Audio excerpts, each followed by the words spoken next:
Hi, I'm Luna, and I want to share my story. It's not one that's easy to tell, but it's important. I hope it helps others who might be facing similar struggles. My story begins in Austin, Texas, where I live and work as a high school teacher. I was 32 when I met Daniel, a 34-year-old Uber driver, through a dating service. We hit it off immediately. Daniel had a way of making me laugh, and I was drawn to his easygoing nature. We got married 3 years ago, and for a while, everything seemed perfect. I loved him, and he said he loved me. I was earning more than Daniel, which wasn't an issue at first. He always praised my career and seemed genuinely supportive. But as time went on, I noticed subtle changes in him. Little comments turned into frequent sarcasm, and he started acting more controlling. At first, I brushed it off, thinking maybe I was just being overly sensitive. Our problems grew as Daniel's behavior changed. He began making expensive purchases without discussing them with me, assuming I would cover the costs. I was shocked when he bought a new TV and a fancy sofa, putting them on our credit card without asking. When I questioned him about it, he shrugged it off, saying, "You make good money, so it should be fine." His parents, too, seemed to have a sudden change in attitude. Initially, they were warm and supportive, congratulating us on our marriage and praising my career. But soon they started asking for money. My mother-in-law would call, saying, "Luna, we've seen a lovely designer bag we'd like, and we thought you could help us out." When I refused, explaining that I didn't lend money to anyone, even family, their reaction was harsh. "How dare you? We agreed to this marriage because of your job, and now you're being stingy." Daniel's parents were relentless.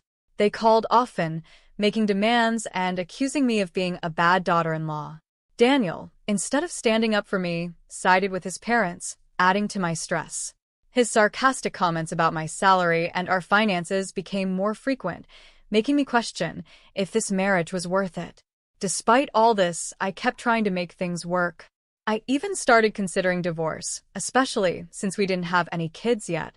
The thought of leaving Daniel was painful, but it seemed like the only way to escape the growing toxicity in our relationship. Every time I brought up divorce, Daniel avoided the conversation, brushing it aside as if it were not important. One day, everything took a turn for the worse. My father, who had always been my rock, fell seriously ill. He was diagnosed with advanced heart disease, and the doctors said his condition was critical. I was devastated. I rushed to the hospital, hoping for the best, but fearing the worst. When I informed Daniel about my father's condition, his response was chilling. He showed no sympathy and said, "If you want to stress out your already sick father with our divorce, I'm fine with that. We can proceed anytime." I was shocked and heartbroken. How could someone I loved be so callous? As my father's health declined, the tension at home became unbearable. Daniel's attitude grew more indifferent, and his demands became more frequent. He began pressing me about our finances and hinted at how much he could benefit from my father's eventual passing. After my father passed away, I inherited $70,000 from his estate. I decided to keep this inheritance private. I didn't want Daniel to know about it. I feared he would try to manipulate me into giving him the money or using it in ways I didn't agree with. I was still grieving and didn't need additional stress from him. But my attempt at keeping the inheritance a secret didn't last long. Daniel discovered the money after threatening my mother. He coerced her into revealing the details of the inheritance, which was a painful betrayal. Daniel wasted no time in planning how to use the money. He intended to renovate our home without consulting me, assuming that since it was his right, he could do whatever he wanted with it. I was furious. The last thing I wanted was to have Daniel controlling the money that was meant to be a legacy for my father. I decided it was time to confront the situation head-on. But before I could gather my thoughts and discuss it with Daniel, he had already started the renovation plans, using the inheritance money as if it were his own. The situation was becoming increasingly dire. I knew that if I wanted to save myself from further manipulation and greed, I had to act quickly. The once loving and supportive husband I married had turned into a manipulative and controlling man, driven by greed. And his parents, who had once seemed so kind, were now just as bad, if not worse. It was clear that I had to make some difficult decisions. My heart was heavy with the weight of everything that had happened.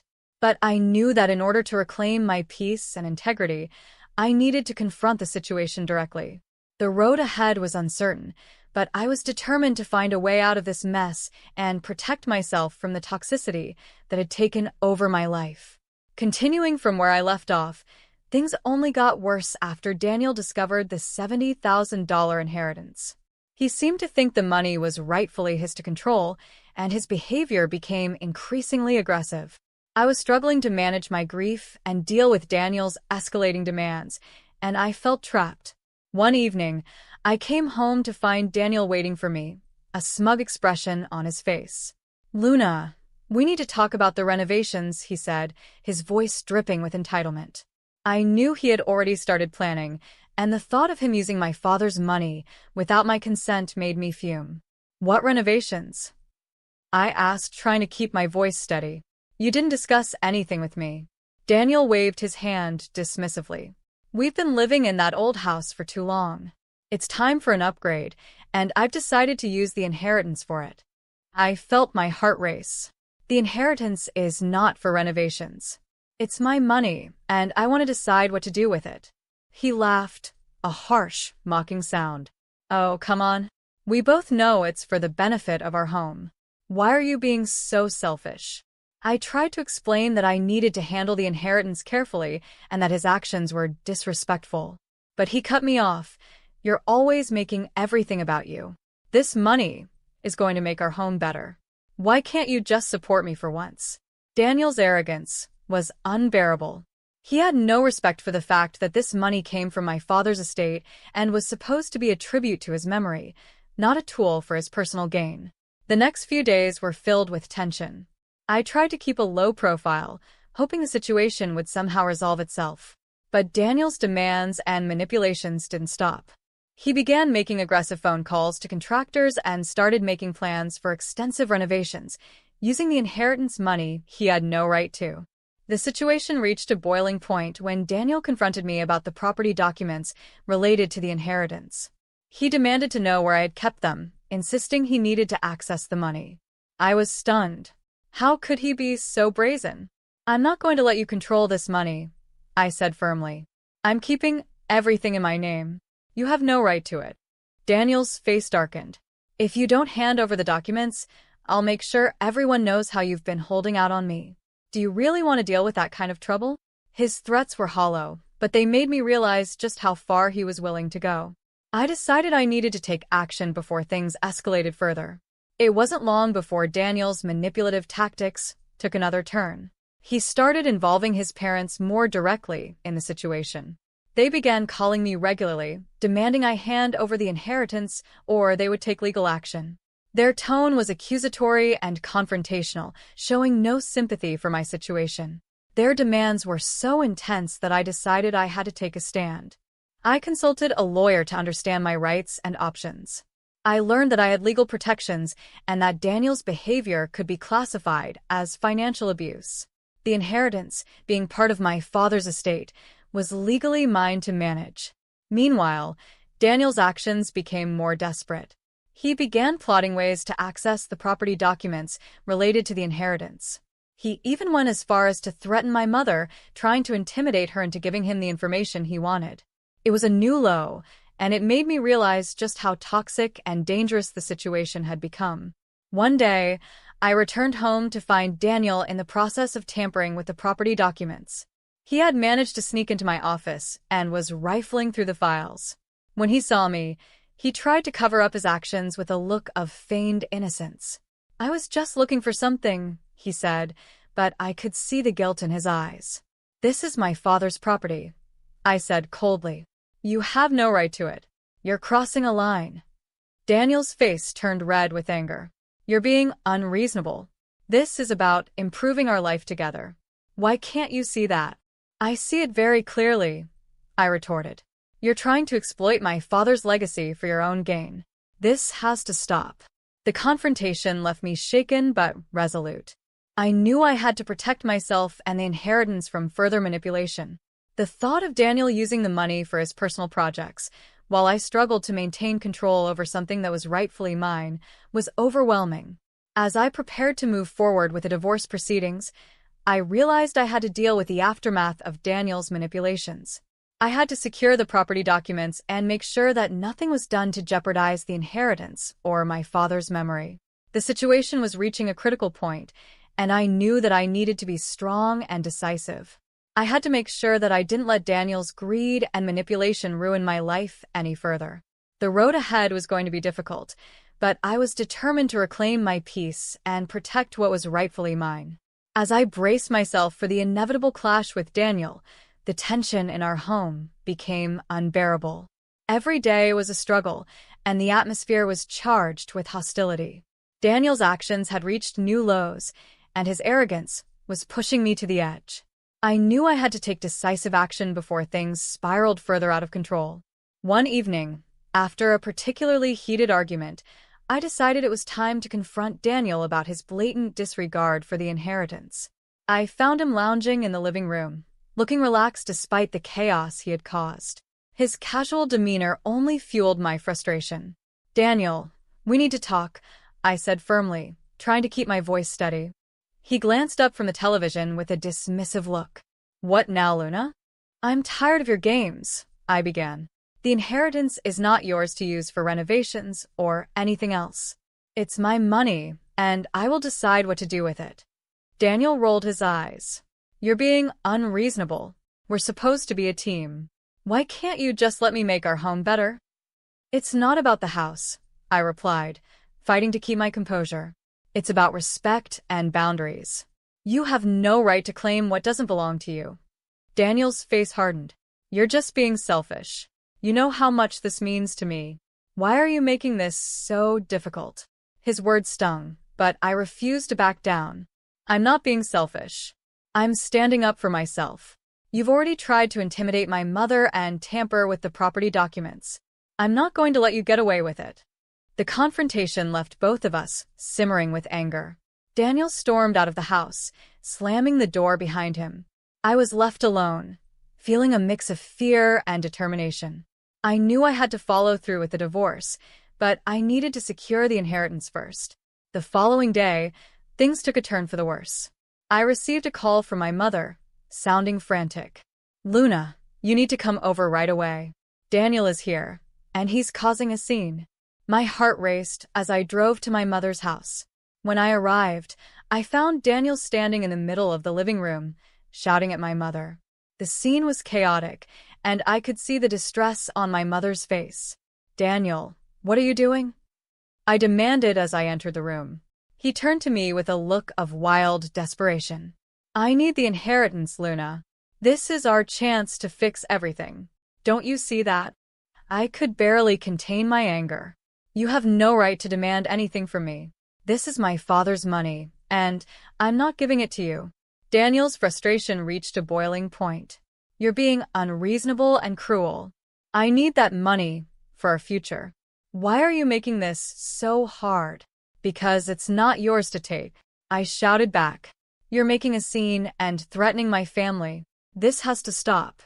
As Daniel continued to argue, I noticed that he seemed more desperate than ever. It became clear to me that he was losing control and was willing to do anything to get his hands on the inheritance. I realized that I had to act quickly to protect myself and my family. The situation escalated further when I found out that Daniel had stolen the property documents related to the inheritance. He had taken them from my home, hoping to sell the property without my knowledge. I was horrified and felt violated. I contacted my lawyer immediately and informed him of the theft. He advised me to file a police report and take legal action to protect the property. I followed his advice, and the authorities began investigating the situation. The thought of Daniel potentially getting away with his deceit was unbearable, but I knew I had to see this through. Despite his attempts to manipulate and intimidate me, Daniel's plans were thwarted. It turned out that the property title was still in my father's name, making it impossible for him to sell it without legal complications. This news seemed to deflate him, and he began to backtrack, attempting to reconcile. One day, Daniel showed up at my parents' house, his demeanor a mix of anger and desperation. "Luna, please. I'm sorry for everything. I just wanted to make things better for us. Can't we work this out? I looked at him coldly. It's too late for apologies. You've crossed too many lines. The inheritance isn't cash. It's property, and you can't touch it. His face fell as he realized that his plans had failed. He tried to salvage what he could, but I was resolute. The damage was done, and I was determined to move forward.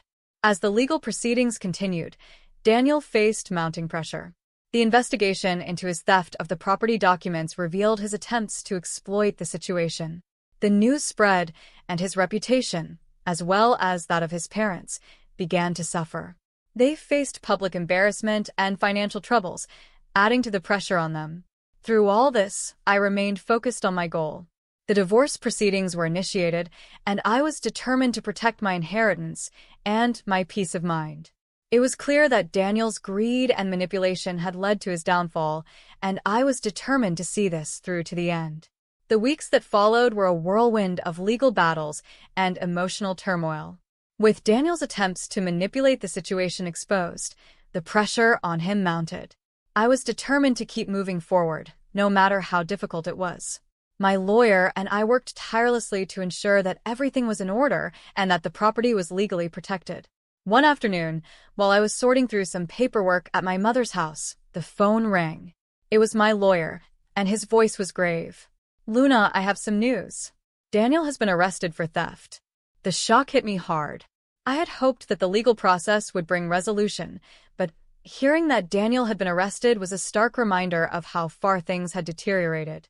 My lawyer explained that Daniel's attempt to sell the property illegally had been uncovered, leading to his arrest. It was a significant step in holding him accountable for his actions. I couldn't help but feel a mixture of relief and sadness.